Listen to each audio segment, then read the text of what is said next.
My name's Bob White, I'm Director of the Faraday Institute, so it's a great pleasure to introduce Professor George Ellis today. He's Professor Emeritus of Applied Maths from Cape Town in South Africa. I suppose the emeritus bit means he can now do whatever he wants to do without having to do the things he doesn't want to do, which is looking forward to that day, one day. His professional research work has been in relativity theory and cosmology, complexity studies and the brain, but today he's going to talk about emergence, top-down causation and reductionism. He's a fellow and past council member of the Royal Society of South Africa, but I guess 7 years ago, wasn't it, 6 years ago, he was elected a fellow of the Royal Society, the real Royal Society as well. So he's got a double billing. He's published many papers on relativity and cosmology, but it's a great pleasure to introduce him today to talk on top-down causation, so thank you. Thank you. Well, thank you for asking me to come here. It's a pleasure to be here. And this talk is what I would call the foothills of the science and religion debate. It's not directly on science and religion, but it's talking about the context, which is a really important one. And so higher level properties such as life and thought emerge out of lower level properties characterized by physics. It would seem, however, that the physics being causally closed completely determines what happened at all higher levels. So how is there room for any higher level causal powers to emerge? Higher levels must be epiphenomena, and there's a lot of people who claim that. This talk will argue that as well as bottom-up causation, top-down effects occur in the hierarchy of structure and causation, allowing emergence of higher level properties with genuine causal powers, and to consider how this is possible in the face of the lower level physical and chemical causation. And digital computers actually provide an illuminating example of how this can happen. In this case, abstract algorithms drive the physics and control what happens. So Francis Crick, you, your joys and your sorrows, your memories, your ambitions, your sense of personal identity, free will, are in fact no more than the behavior of vast assembly of nerve cells and their associated molecules. And I think you've had Ian Hutchinson talking about this here. Now, that picture kind of represents this contrast. So the no more than, this is the key thing. The reductionists are trying to tell us you're nothing more than a mechanistic, mindless machine. But I want to talk about real emergence of real life. And so the context is modular hierarchical structures. Every complex system is a structure, and it creates possibilities by symmetry breaking, creates structures that constrain what is possible. Modularity is really important. Every complex system is modular, which allows abstraction and information hiding. The interfaces matter. Internal information is only used locally and is hidden from outside, and they are hierarchical. Emergent levels of structure occur, each with their own variables and their own effective laws of behavior. Now, we could spend a whole lecture series on this. For the moment, what I'm going to say is, from my viewpoint, the higher emergent levels are real. On the physical sciences side, they're characterized by scale or energy. On the life sciences side, they're characterized by causation. And one crucial point, I'm not claiming we know what the topmost level or the bottommost level is. Any two levels is what we're concerned with. So there's a hierarchy.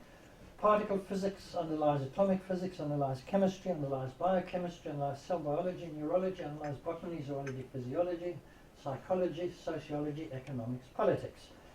So there you go. And the bottom-up causation alone, the microforces determine what happens at the high levels at each of those steps in that hierarchy. The high-level structures, high-level structures, new properties emerge. New kinds of variables come into being. And in fact, you have to use different languages at each level in order to discuss what is happening. The language at the lower level is incapable of describing what happens at the higher level. So this bottom-up causation occurs between each pairs, and so it chains up from the bottom to the top. And so therefore, sociology is an outcome of particle physics, obviously. Microphysics underlies macrophysics, that's the kinetic theory of gases. Particle physics underlies chemistry, the wonderful work last century on the nature of the chemical bond. Physics and chemistry underlie the functioning of the brain, one of the most important things which is going on at the present time. On the physical sciences side, you have particle physics, atomic physics, physical chemistry, material sciences, geology, planetary sciences, astronomy, cosmology. Notice something here. At the top level here, things are not characterized by scale anymore, they're characterized by causation. Here they're characterized by scale all the way up.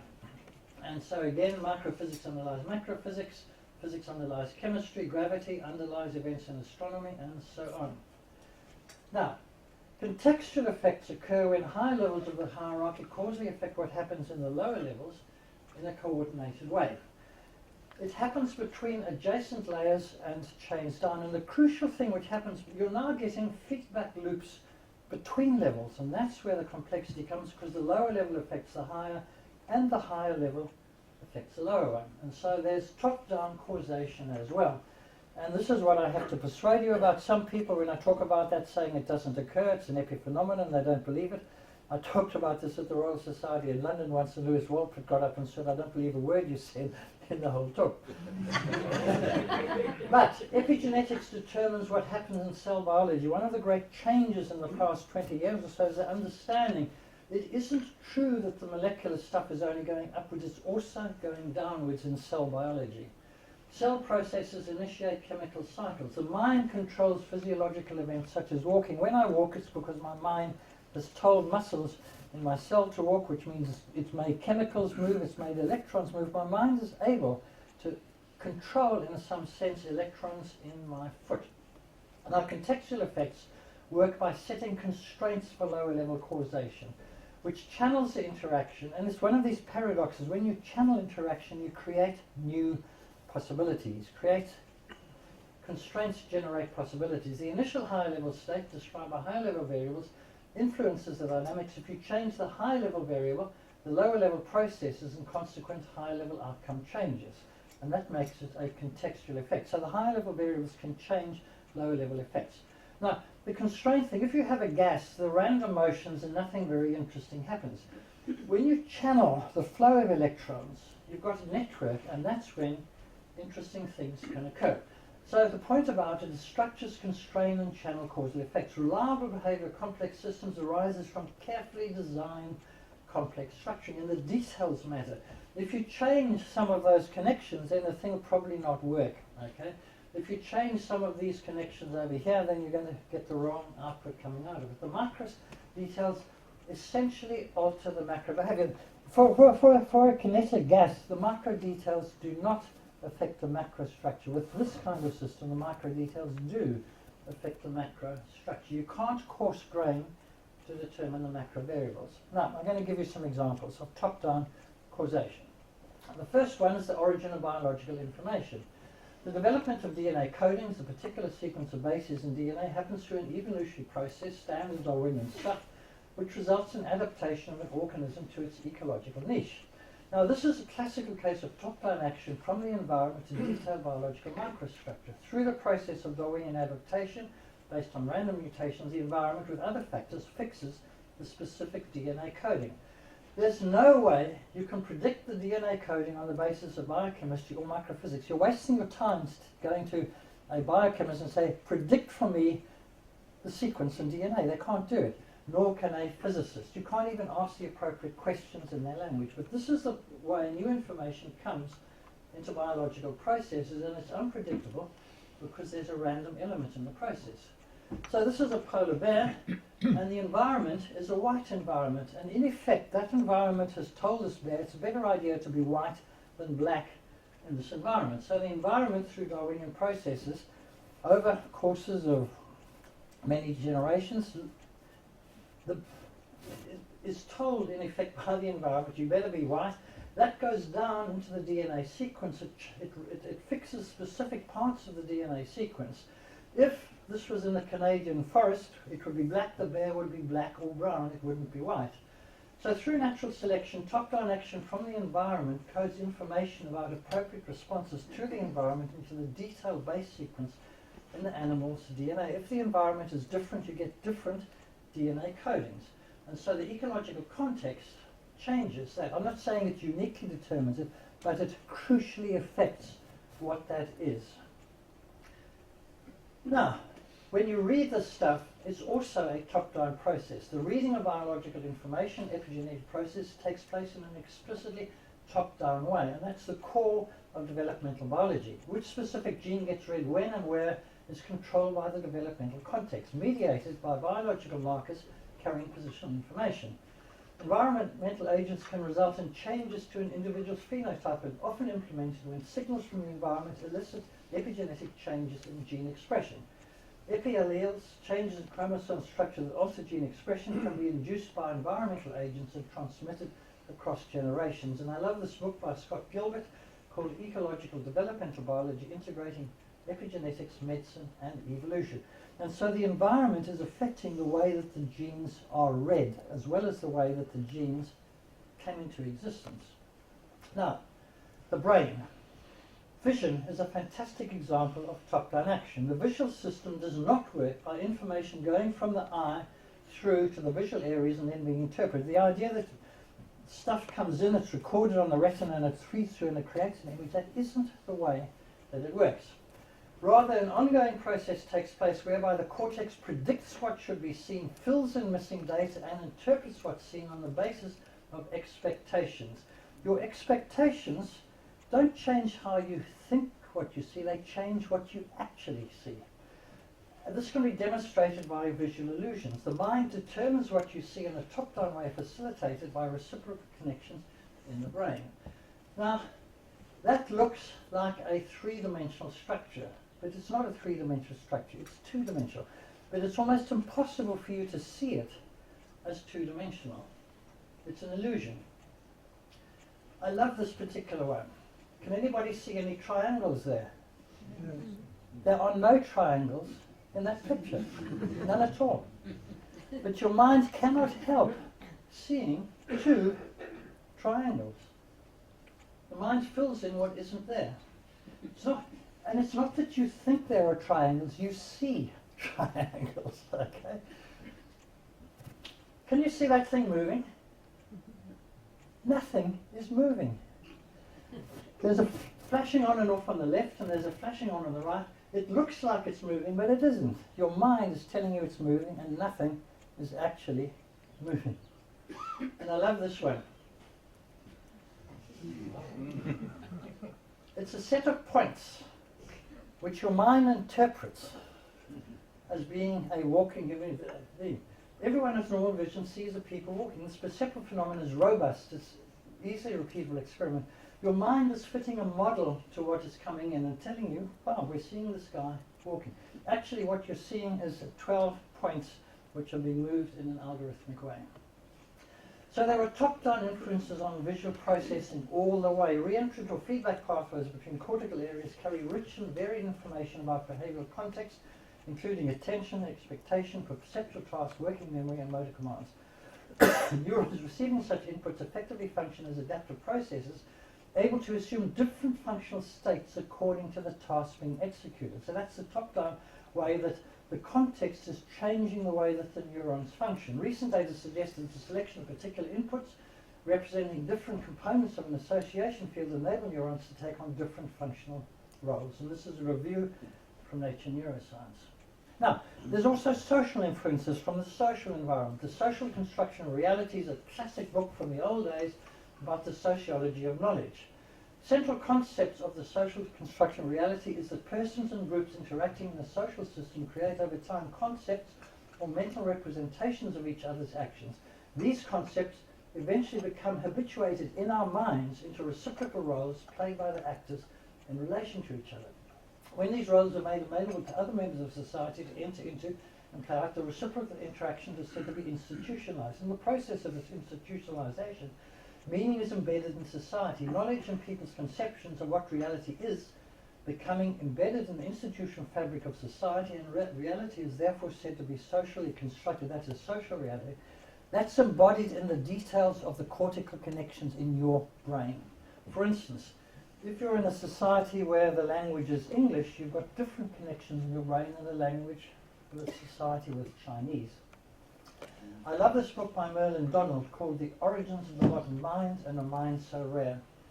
The externalization of memory was initially very gradual with the invention of the first permanent external symbols, but then it accelerated. Numbers of external representation devices now available has altered how humans use their biologically given cognitive resources, what they can know, where that knowledge is stored, and what kinds of codes are needed to decipher what is stored.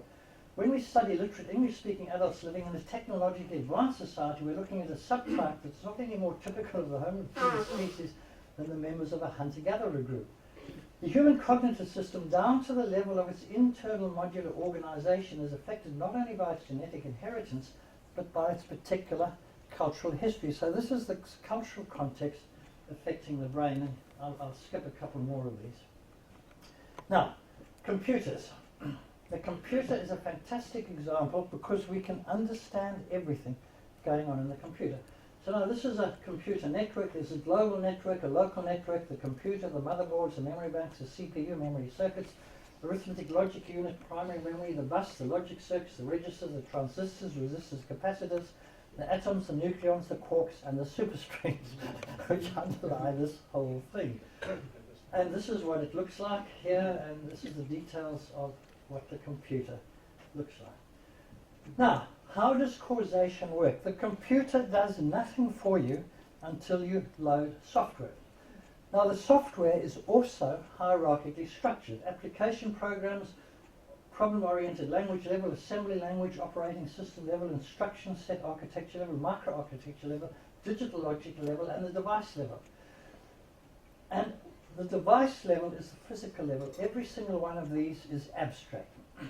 Now, what determines what happens? It's the software that determines what happens in the computer. The hardware doesn't do anything without the software. The outcome depends on the specific software and data.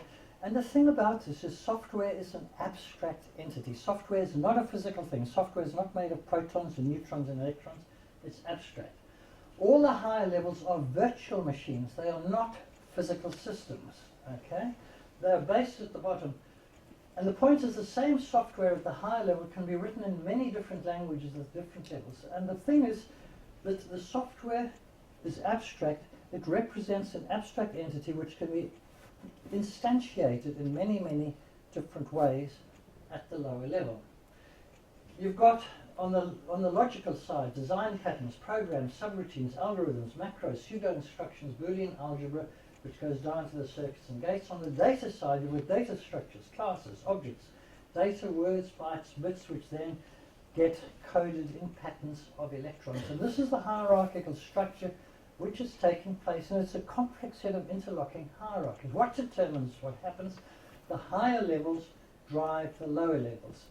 It's the top levels which determine what happens. The software drives the hardware.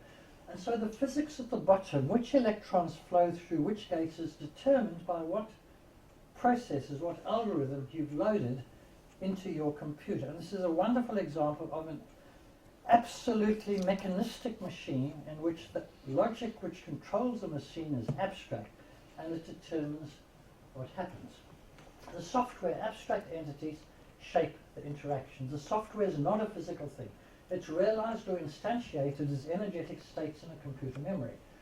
Those states are not a physical object. They're instantiated by electrons being in particular places at a particular time, but they're not the same as those electrons. Just like a story is not the same as the paper on which it is written. It's the pattern of the electrons that matters. Given the set of connections in the CPU, this pattern represents the logical structure of the program. It's this logical structure that's the key causal element in the sense of determining what happens next at each instant. The specific realization is what enables us to work, but a different realization could have been used. You could be using an Apple or a Microsoft. The essential nature of the program is the equivalence class of all such functioning equivalent realizations. You can run the same high-level software on different computers. Because it's the top level that's driving what happened, it doesn't matter on what lower level system you're realizing it, it'll always be the same.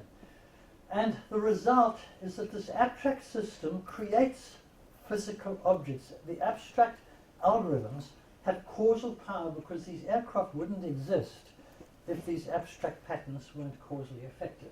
Now, it's particularly clear in the way that the internet works. You've got a source and a destination, and the internet protocol has got stacks. It's got 7 levels in the stacks: the application level, the presentation level, the session level, the transport level, the network level, the link level, and the physical level.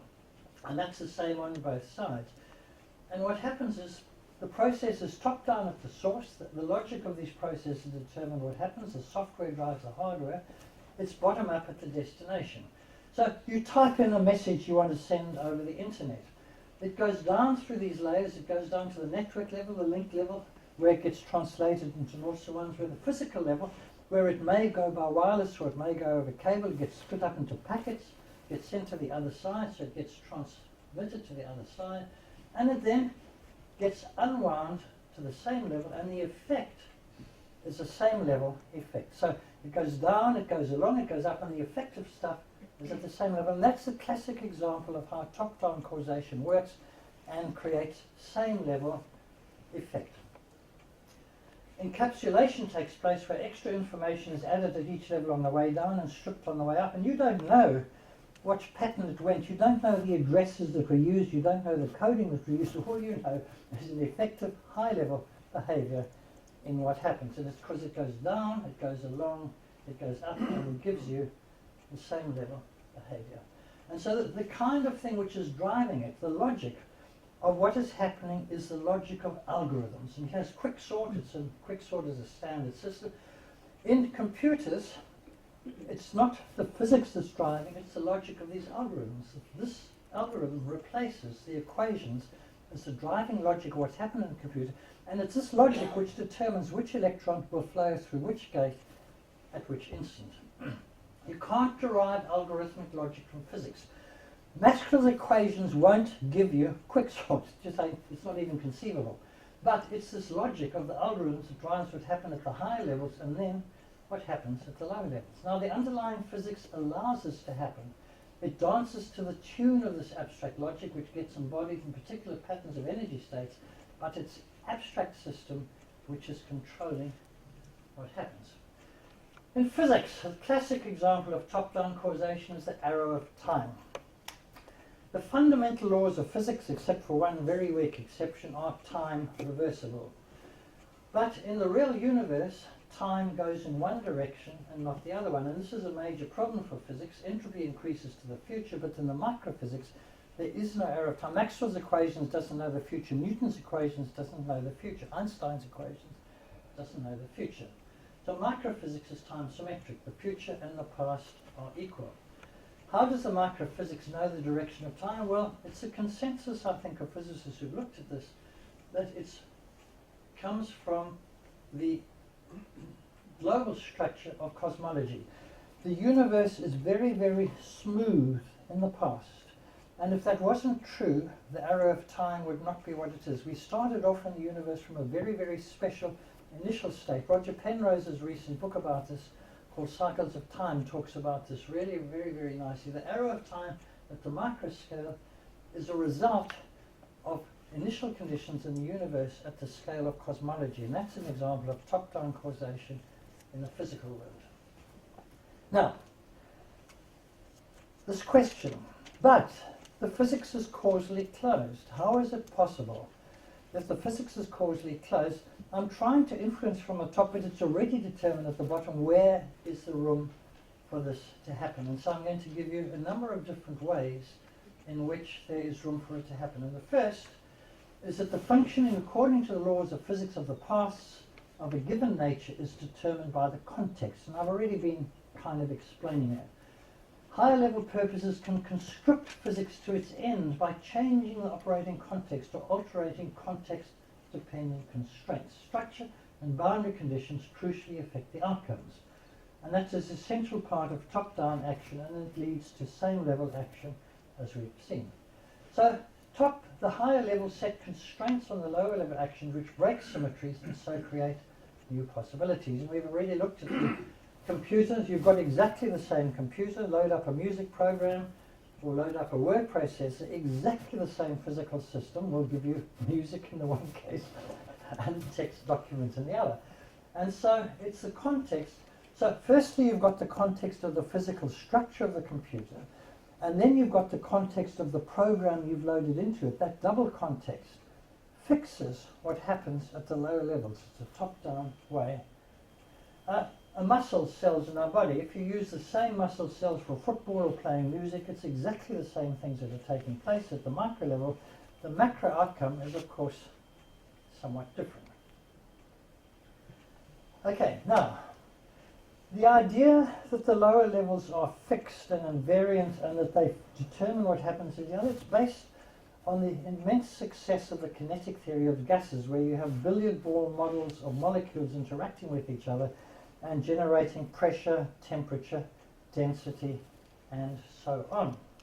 But that's not the way it works in a complex system. In a complex system, the context changes the nature of the parts. So you don't have invariant fixed parts interacting, you have parts whose nature depends on the context.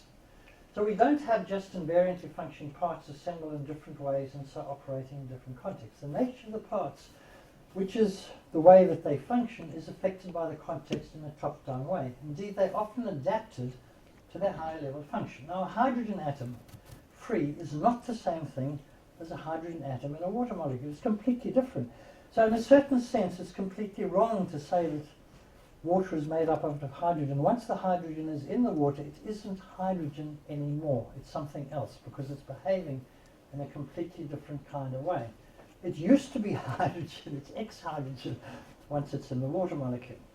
From the physics viewpoint, another very interesting one is neutrons. So if you have a free neutron, it decays in 11 minutes. If you bind that neutron into a nucleus, it will live for billions of years. Now, that's very good for us because we don't decay in a period of 11.5 minutes, which would happen if free neutrons behaved the same way as bound neutrons. So the context changes the nature of the behavior of the parts. Well, that's the same as saying it's changing their essential nature. And the cells in a human body, all of our cells start off the same, they're pluripotent, and they get specialized to whatever they're going to be through the developmental biology processes. The cells all start off the same, and then some get into blood, some into bone, some into neurons, whatever. So they don't just get changed, they get changed into a way which adapts them to the function that they're going to fulfill in the future. And so the idea of these invariant parts fitting together to make the whole is absolutely wrong. On the contrary, the interaction goes top down. The nature of the lower level parts in a complex system is determined by context. It actually goes further than that. In some cases, the lower level particles are created by the context. The lower level entities cannot exist outside the higher level context. In many cases, they would not exist without the higher level structures because the higher level structures make their existence possible. Emergence of higher level entities has clearly occurred when the lower level entities cannot exist outside their higher level context. And one example from physics, the existence of phonons, which is quasi-particles in solid state physics as a result of the physical structure of specific materials. The phonons wouldn't exist if that structure wasn't there. This underlies all sorts of phenomena in solid state physics, in biology, and in many, many cases of symbiotic pairs. If you remove one half of the symbiotic pair, then it can't function anymore. A symbiotic pair can only function if the pair is there, if the interacting system is there. This is the case of superconductivity. And then you've got places, you've got layers of molecules, and what they do, it's shown at the bottom, is that it gets distorted. And what it does is really extraordinary. It takes a pair of electrons which repel each other, but because the lattice gets distorted, this pair now attracts each other and move as an entity, even though in principle, if they were known, they would repel each other and not exist as a pair. So that Cooper pair is what underlies superconductivity. It's only possible, the existence of the pair is only possible because of the lattice structure of the superconductor. Furthermore, sometimes and crucially, top-down effects delete lower-level entities. They remove them. There's not a fixed set of lower-level entities when adaptive selection creates order out of disorder by deleting unwanted lower entities. The core of adaptive selection is you've got a random ensemble of stuff, and you have got a higher level selection principle. You delete the ones you don't want, and then what you've got left is the ones that you do want, and that's how you create order out of disorder. The classic example of this deleting lower entities and selection is when you delete emails on your computer system. You decide which ones you want to keep, you delete the other ones, so you've got this jumble of stuff coming in, and what comes out once you've done the deletion process is the ones that you want. That's a process of adaptive selection, creating order by deleting things that you don't want. In the physics case, state vector preparation, quantum physics is an example of that kind, if they're physicists who want to know about that. Darwinian selection is a classic case in evolutionary biology. And vision and attention. We get a mass of incoming information into our brain all the time, and we learn to ignore all of that except the stuff which is relevant. That's crucial to vision. Our brains can't handle the flux of incoming stuff. So for instance, we look for things that are moving and we ignore stuff that is static. And we pay attention to what is important and we just delete from our minds the stuff which isn't important. This is the way meaningful information is created from a jumble of disordered objects. Everything you need to know is down below, but it's hidden in the ensemble, and you have to select what's relevant. So you have disorder going to order because you have a selective gate in which the ensemble changes to the chosen. Meaningful information is gained by discarding the information that's not meaningful. Local entropy is decreasing as order increases, and erasing information is a dissipative process. And so the idea that you've got this invariant set of objects which create the higher level, it isn't true in a whole variety of different ways. And finally, there's chance. Statistics associated with coarse graining or random boundary conditions or quantum uncertainty means the physical outcome in biological systems is not uniquely determined by the physical effects alone, because the physical effects do not uniquely determine outcome because there's a mass amount of random stuff happening in biological systems. So in complex systems, unpredictable variability can result in an ensemble of lower level states from which a preferred outcome is selected according to higher level selection criteria. This provides the openness needed for adaptive selection processes to choose outcomes that satisfy higher level goals and values.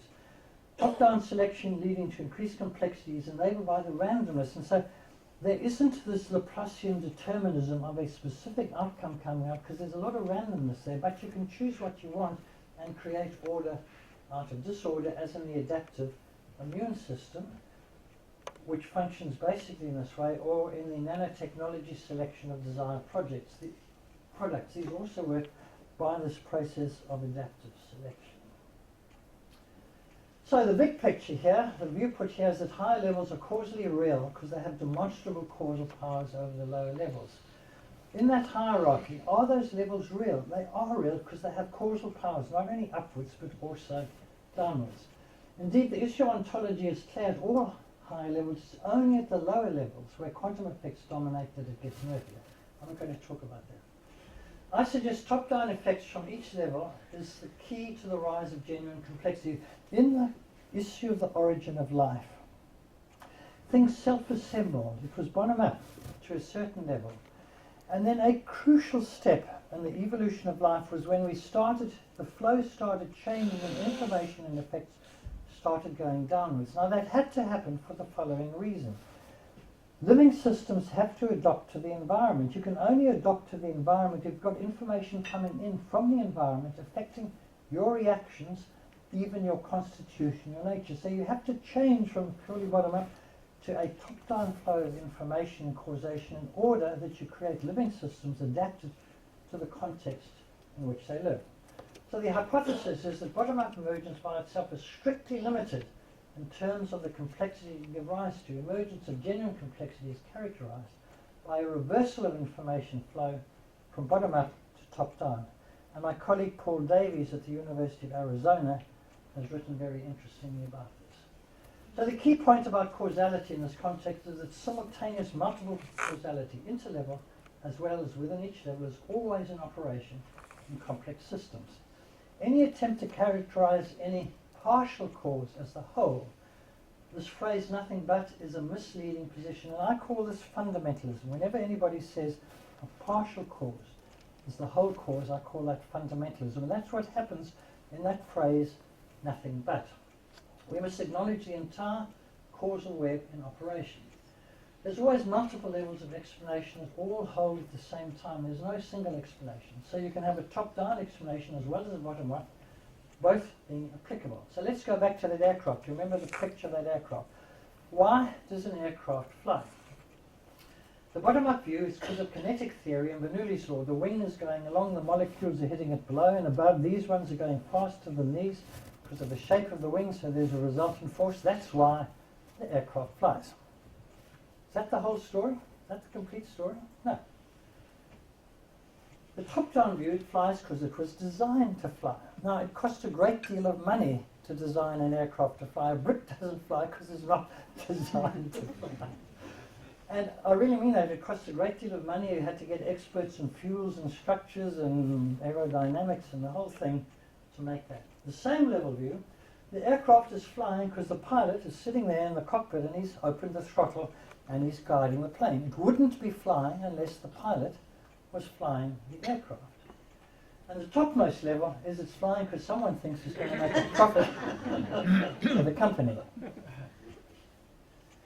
They're all simultaneously true and they're all relevant. And the bottom-up one is true, but it doesn't come into play unless all the other ones are happening. So the physics view is part of the structure, it's necessary, but the physics view can't become relevant unless the other parts are true. It won't fly unless they all apply at the same time. And the philosophers amongst you will be thinking of Aristotle. The material cause, the formal cause, the efficient cause, and the final cause. And I understand those causes, in my view, Aristotle's characterization in this context. I think of the material cause as the lower level cause, the one below. The formal cause is the same level cause. The efficient cause is the immediate one above. And the final cause as being the top level. And so I adapt Aristotle's causation to the structure in that way. And it is causally effective because the thing exists. It's an example of the power of the human mind. It's an example of the power of thought. And thought is not a physical thing, it's abstract. I've gone through all of that. It's enabled by mathematical equations. That aircraft design is enabled because of Newton's laws of motion, laws of electrodynamics, and so on. Those equations are also causally effective. Because the equations get into our minds, and through our minds they get embodied into the design of the aircraft, into those computer systems. And there's a wonderful book I've mentioned to some of you by Paul Churchland called Plato's Camera, which talks about how our minds understands abstract worlds, Platonic worlds like the world of mathematics, and gets them into our mind through the ways that neural networks work, and then they become causally effective in the physical world, creating objects like aircraft. So, top-down action is when the higher levels of the hierarchy causally affect what happens at the lower levels in a coordinated way. Boundary effects linking the system to the environment as well as structural relations in the system affect top-down action. It enables higher levels to coordinate action at lower levels by determining the context and constraining their interactions. It enables self-organization of complex systems, which is an adaptive process, and hence enables true complexity to occur, and is the key, in my opinion, to emergence of real complexity. As I've already said, I think bottom-up alone will get you a certain level. It'll get you sand piles, it'll get you the game of life, it won't get you very much further. It's prevalent in the real physical world in biology because no real physical or biological system is isolated. And that's just as well, because if we really believed in top-down causation, we'd be stuck because we don't know what the bottom level is. So Francis Crick famously said, you, your joys, your sorrows, your memories, your ambitions, your sense of personal identity and free will are in fact no more than the behavior of a vast assemblies of nerve cells and associated molecules. Now what's wrong with that? From what I've been saying to you, it's the following. Francis Crick is trying to tell you that that level is real. What warrant has he got to say that that level is real? That level is nothing but biochemistry. Biochemistry is nothing but chemistry. That's nothing but physics. It's actually highly ironic when you look at that Francis Crick. He claims he's a reductionist, but he's trying to say that that level is real and the other ones above it are not. And he's saying, don't worry about the fact that that is just an epiphenomena of the lower levels. His position is not viable. If he's going to say that that level is real, he's got to explain why that level is real when it's based in the underlying stuff. It's nothing but chemistry, which is nothing but atomic physics. So why doesn't the nerve cells and molecules are made of electrons, protons and neutrons, which are the cells made of quarks. So why doesn't he say you, your joys, your sorrows, your memories, passions, certain identity and free will are no more than the behavior of a vast assembly of quarks and electrons? Why doesn't he say that? It's because he believes in causal power at that level. Okay. Now, I agree with him. There is causal power at that level. But that's an intermediate level. If you're going to say that causal power at that level, you've got to be consistent. There's causal power at every level in this hierarchy. Each level has causal power both upwards and downwards. You can't pick that level and say that's real. That's totally arbitrary. You've either got to say only the bottom level is real, in which case you're stuck because we don't know what the bottom level is, or you've got to say yes, that level is real. Cell biology is a real study. Neurology is a real study. They're really talking about real causal powers. If you're going to say that, you've got to give the same reality to every level in this hierarchy.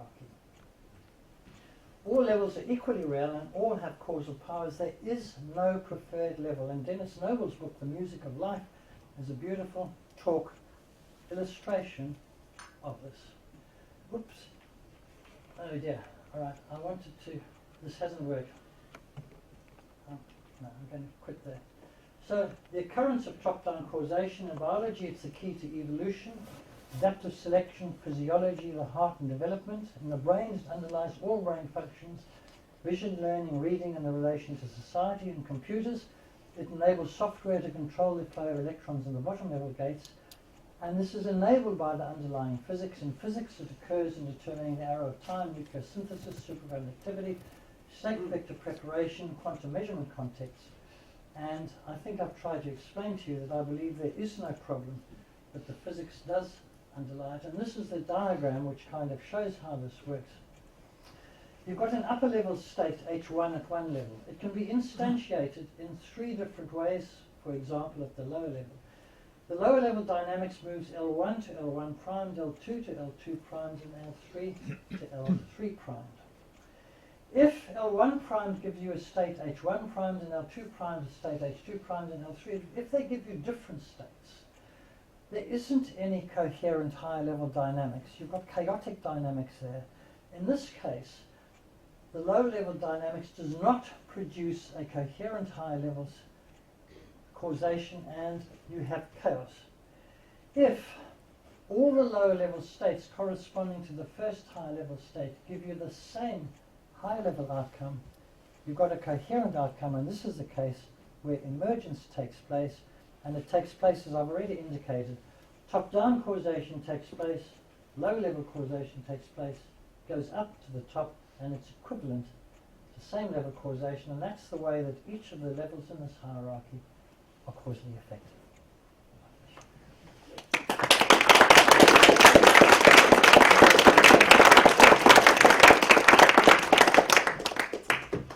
Well, thank you very much. That leaves plenty of time for questions.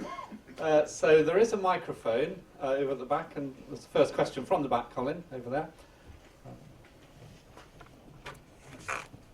Thank you. Thank you very much for a fascinating talk. I was just trying to unpack in my mind quite what you mean by emergence. I mean, one way of thinking about emergence is in terms of causal efficacy. Another way might be thinking in terms of ontological discreteness. So I could see a committed physicalist, for example, actually being quite comfortable with your very lucid arguments that you do have top-down causation when it comes to structures, if you like, that seem to be hardwired into reality. But surely the key question is, do we have emergence of some ontologically discrete category of reality? And this is what the philosophers of mind are arguing endlessly about. Is it so? The distinction earlier that you drew between, I think, biology and then the next level up, psychology, yeah. or why does Crick appeal to biology as his reductive base? Yeah. Well, I guess one response from him might be that as soon as you're going higher up than that, actually I would probably perhaps you would put it at botany here, but as soon as you're going higher up than that, you're introducing ontologically novel categories. The mental. What on earth is the mental? Is it an abstract entity? Well, most philosophers agree that there's only two criteria for abstract objects. One, that they are causally effete, that they're defined as objects that simply don't have causal efficacy. That do not have causal That do not, like the number 7. So one very big problem, I understand, in the philosophy of mathematics is how on earth we can have any kind of access to the world of numbers and logic if such a world exists. Because if such a world exists, it exists abstractly. And if it exists abstractly, it has no causal efficacy. Right. And on most theories of how we come to know things about the world, well, there's huge debate amongst epistemologists on this, but the view at the moment, at least, is that there is some causal component in the acquisition of knowledge. And so if abstract objects are causally effete, there's a very real problem over whether or not we can, there's any kind of epistemic causal link between a Platonic realm and not. Now, most people might just bite the bullet and say, so much the worst for Platonic theories of mathematics, and let's simply go intuitionist and say that, well, what we're doing is constructing mathematics. Now that might, we're constructing these logical patterns that are animating this software, but that's only top-down causation in the sense that it's a structure that is ultimately reducible to physical traits. Thank you very much.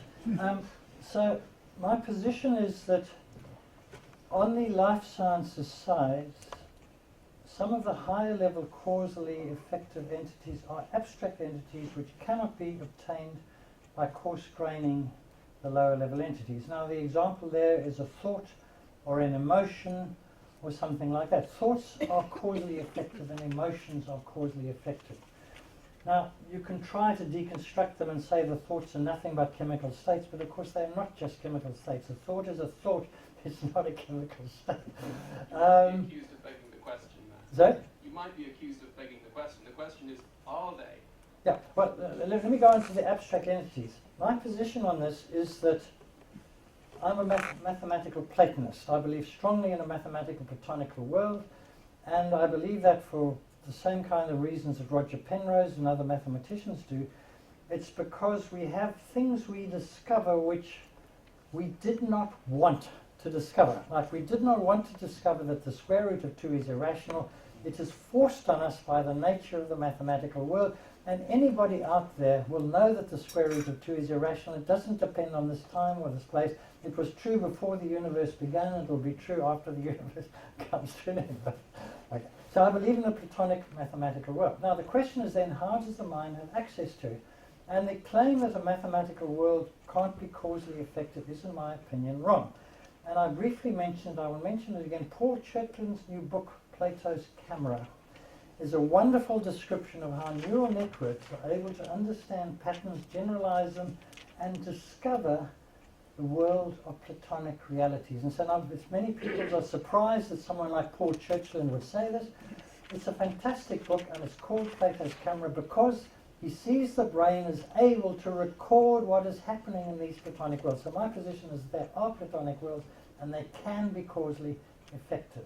And once you've got one Platonic world, then the question is what other Platonic worlds are there? And there's actually a whole set of them. But the one which is easiest to deal with is the world of logic and the world of mathematics. Thank you. If there's one, there are infinitely many. So? If there's one, there are infinitely many. Not infinitely many, but there's quite a number of them. I mean, one of them is the world of biological possibilities. The world of biological possibilities is not affected by what biological things exist. The world of biological possibilities is eternal and changing, and evolution manages to explore some of it and not explore other parts of it. But what is possible is not affected by the contingencies of what actually happens. Thank you very much. Just two precise questions. So my first question would be how your account links to the account by Varela of autopoiesis. It seems to me that there are some similarities.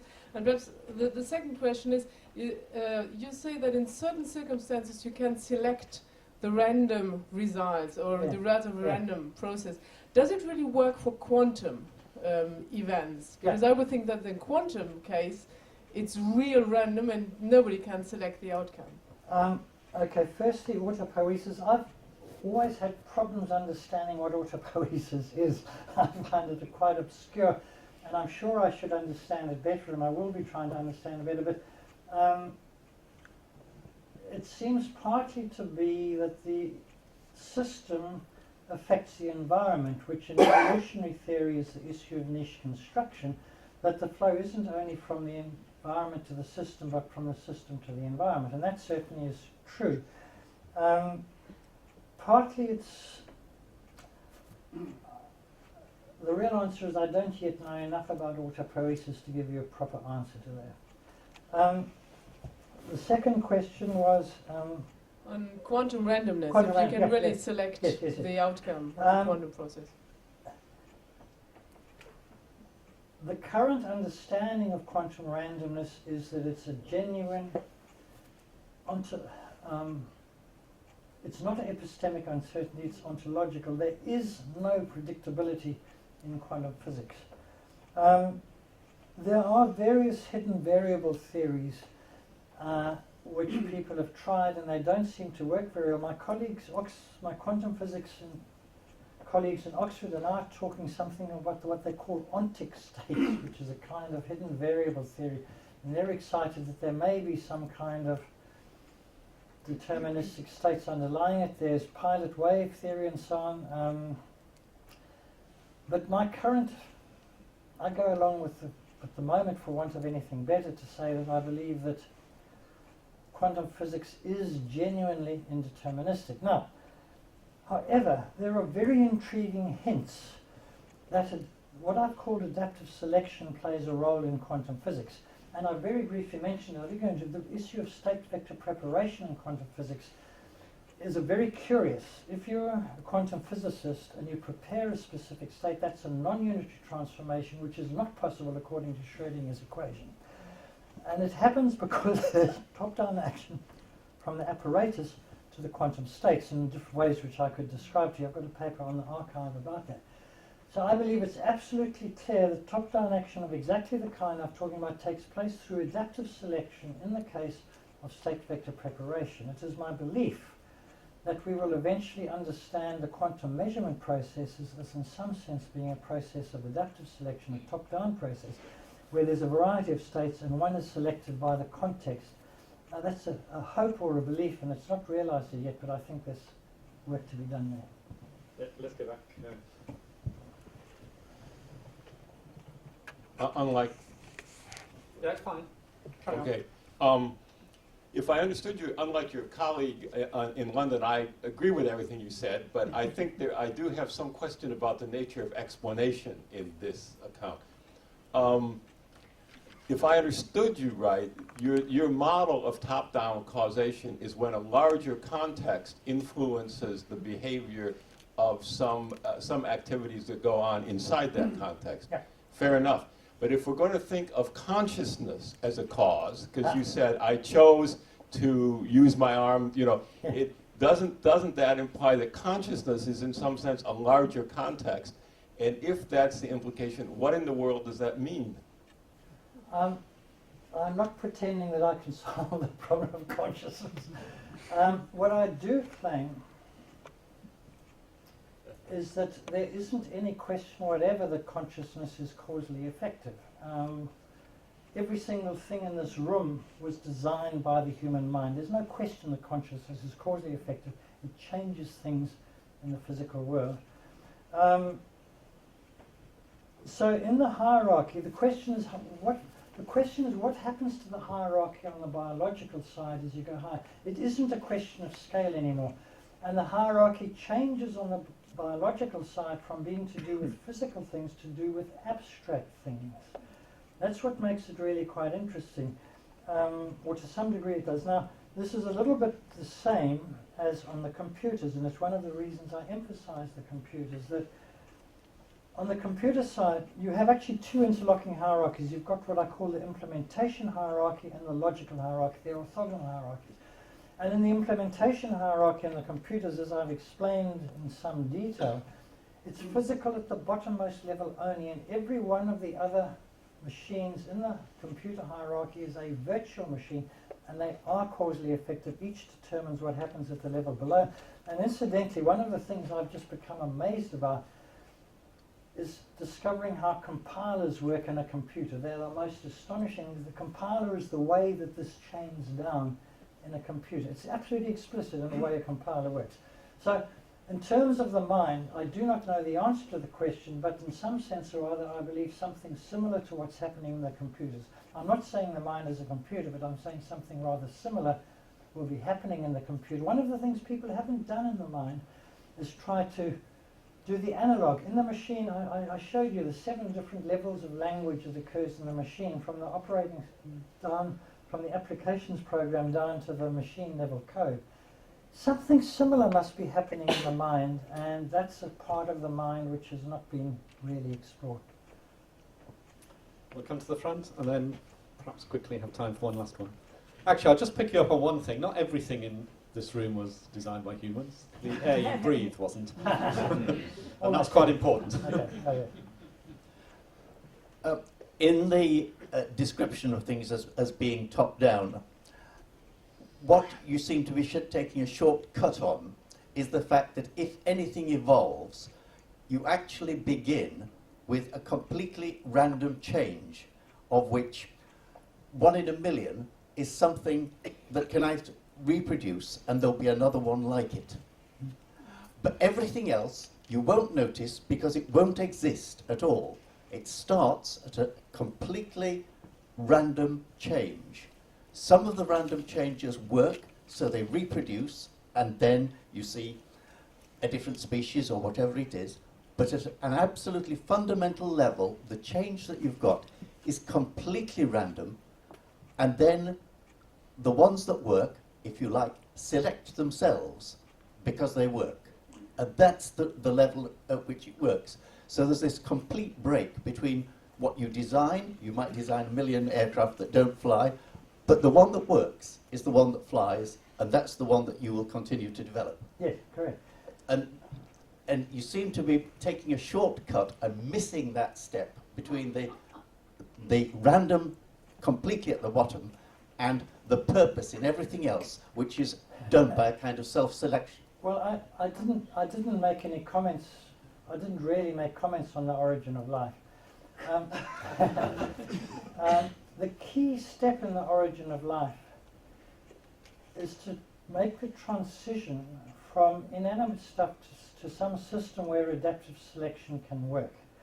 And nobody knows how that took place, no matter what propaganda you're fed by people saying the origin of life has been solved. Nobody knows how we got the first system going where adaptive selection takes place. Once you've got adaptive selection takes place, you're on the road. And I have not attempted to say how that happened. I don't know how that happens, and nobody knows how that step happened. Shall we have one last very quick question here, as promised? It is a quick Can you use that? Well, it is a quick question. Just to, is this on? Yeah, Yes. Just to say, are you saying there are no such thing as epiphenomena? That anything is a higher system, its causal direction has just been misunderstood or not noticed? I wouldn't say there's no such thing as an epiphenomenon. No, I'm not making that claim. I'm claiming there are some things which are not epiphenomena. But they can still have epiphenomena.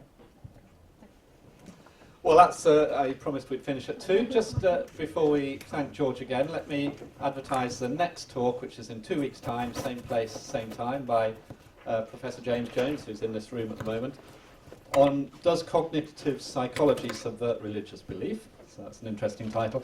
There are some of these posters on top of the piano there, the grand piano, so do take them away and use them if you'd like to, both for this talk and other ones that the Faraday is doing this term. So it just remains to thank George very much again.